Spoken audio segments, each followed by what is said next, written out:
안녕하십니까. 창원 내국지구 정상화를 위한 비상대책위원회 김상만입니다.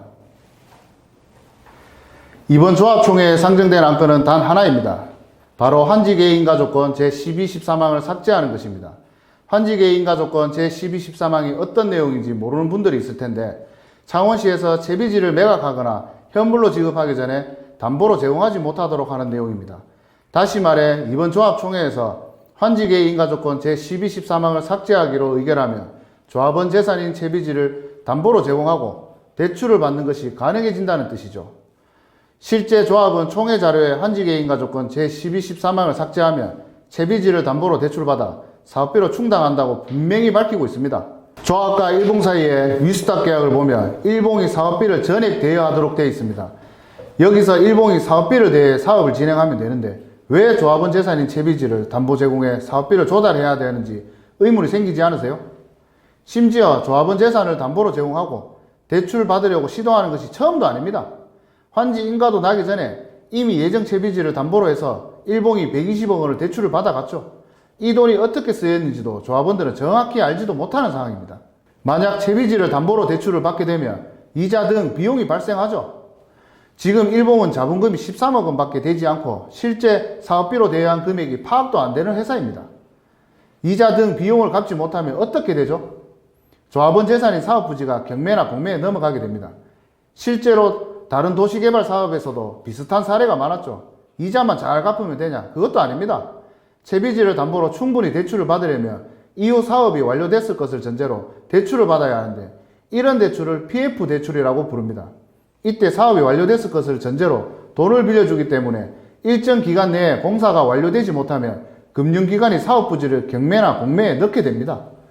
현재 삼부토건은 상장 폐지 위험이 있다는 이유로 주식 거래가 정지됐었던 곳입니다. 삼부토건의 신용으로 충분한 PF 대출을 받지도 못하고 대출을 받더라도 공사나 정해진 기간에 완료할지 의문입니다. 여기다 더 큰 문제는 조합과 일봉이 체결한 위수탁 계약이 도시개발법에 위반돼 무효이고 일봉에서 삼부토건과 체결한 시공계약이 연쇄적으로 무효가 된다는 점입니다. 이 부분과 관련해서는 이미 법무법인 신목에서 법률 자문을 받은 영상이 있으니 살펴보시면 좋겠습니다. 조합에서는 일봉과 위수탁 계약이 무효인 점을 문제 삼자 최근에 일부만 일봉에게 위탁했다고 변명하는데 위수탁 계약에서 내용을 보시면 모든 도시개발 사업 관련 업무를 포괄적으로 일봉에게 위임하는 것으로 되어 있습니다. 그러면 조합이 배포한 총회책자 내용을 살펴보면서 조합이 얼마나 많은 거짓말로 조합원을 기만하고 있는지 조목조목 살펴보겠습니다. 첫 번째, 조합에서는 사업비 조달을 위한 채비지를 담보로 제공하는 것까지 못하게 하는 것은 사업 진행이 불가능해져 과도한 규제 조항이라고 주장하고 있습니다. 그러나 일봉과 위수탁 계약에 따르면 일봉이 사업비를 대여해야 하는데 왜 조합원 재산을 담보로 잡혀 사업비를 대출받아 충당해야 하는지 의문이 들지 않습니까? 여기에 일본과의 위수탁 계약과 삼부토건과의 시공계약은 모두 도시개발법에 위반돼 무효입니다. 그럼 현재 우리 조합은 도시개발 사업을 위탁받아 시행할 주체도 없고 공사를 할 주체도 없다는 것인데 어떻게 채비지 담보대출만 하면 사업이 가능하다는 것일까요? 두 번째, 조합은 채비지 매각을 시도했지만 채비지를 매수하려는 곳이 없어 어쩔 수 없이 채비지를 담보로 제공하고 사업비를 마련해야 한다고 하는데요. 명백한 거짓말입니다. 조합이 당사자인 소송에서 조합은 스스로 두 군데 업체에서 약 860억 원의 채비지를 매수할 의향이 있다는 내용이 기재된 매수 의향서를 증거로 제출했습니다. 이 업체들은 이후 사업이 중단되거나 채비지 가격이 오르지 않더라도 이의를 제기하지 않겠다는 각서까지 제출했는데요.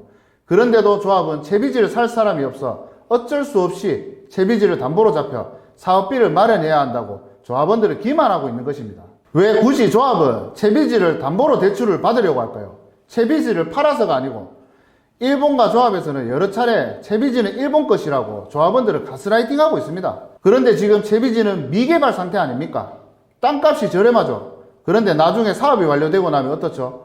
도시가 형성되어 땅값이 비싸지죠. 일본 입장에서는 채비지를 지금 파는 것보다 나중에 비싼 값에 매각할 수 있도록 우선 채비지를 담보로 대출받아 사업비로 쓰는 것이 유리합니다. 여기에 채비지를 담보로 대출받게 되면 그에 따른 위험은 누가 부담하죠? 바로 조합원들입니다.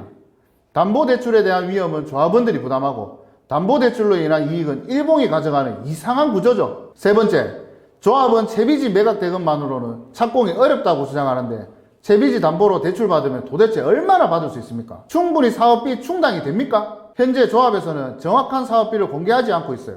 정확한 사업비를 확인하려면 토목공사비를 알아야 하는데 조합원들 중에 삼부토건과 체결한 시공계약서 보신 분 있습니까? 일본과 체결한 위스탁 계약을 보면 시공사도 일본이 선정하고 시공계약 조건도 일본이 정하도록 되어 있습니다.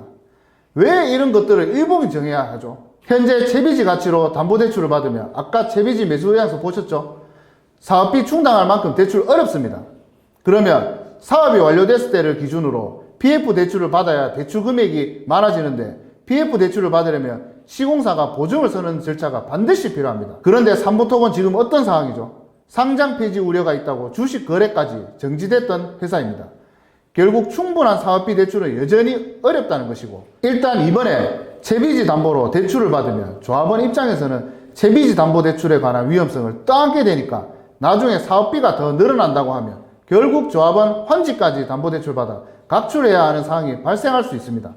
이 부분도 잘 이행되지 못하면 결국 사업부지가 경매나 공매에 넘어갑니다. 이런 위험성 때문에 창원시에서도 환지개인가 조건 제12, 13항을 붙였던 것이고 지금도 채무불이행 시 조합원 피해가 발생할 수 있으니 제대로 된 대응 방안을 가져오라고 하는 것이죠. 그러면 조합에서 내놓은 대응 방안은 믿을만 할까요? 첫 번째, 조합에서는 채비지 담보 신탁에서 사업비를 조달하는 것이 통상적인 도시개발 사업의 조달 방법이라고 하는데 보통 도시개발 사업의 경우 도시개발 사업을 주도적으로 진행하는 곳에서 많은 땅을 매수해 진행하는 사례가 많습니다. 그래야 사업이 안정적으로 진행되는 것이죠. 그리고 이런 방법이 통상적이면 일본은 왜 있습니까? 두 번째, 조합은 SPC 설립에 대출받고 SPC가 대출 위험성을 떠안는다고 하는데 SPC 구성원이 누구입니까? 결국 자본력이 없기는 마찬가지고 조합원 재산이 담보로 제공됐기 때문에 대출을 갚지 못하면 사업 부지가 경매나 공매에 넘어가는 것은 똑같습니다. 또 대주단, 조합, 시행대행사, 시공사 전원이 동의해야 자금 지출이 있도록 에스크로 계좌로 관리한다는 것을 방법이라고 들고 왔는데 모든 같은 패거리 아닙니까? 마음대로 인출할 수 있다는 뜻입니다. 세 번째, 담보신탁을 통해 자금을 관리하기 때문에 문제가 없다는 이야기인데 담보신탁은 신탁사에서 담보를 잡고 돈을 빌려준다는 것이고요. 일반 부동산으로 보시면 근저당권 설정하는 것과 똑같습니다.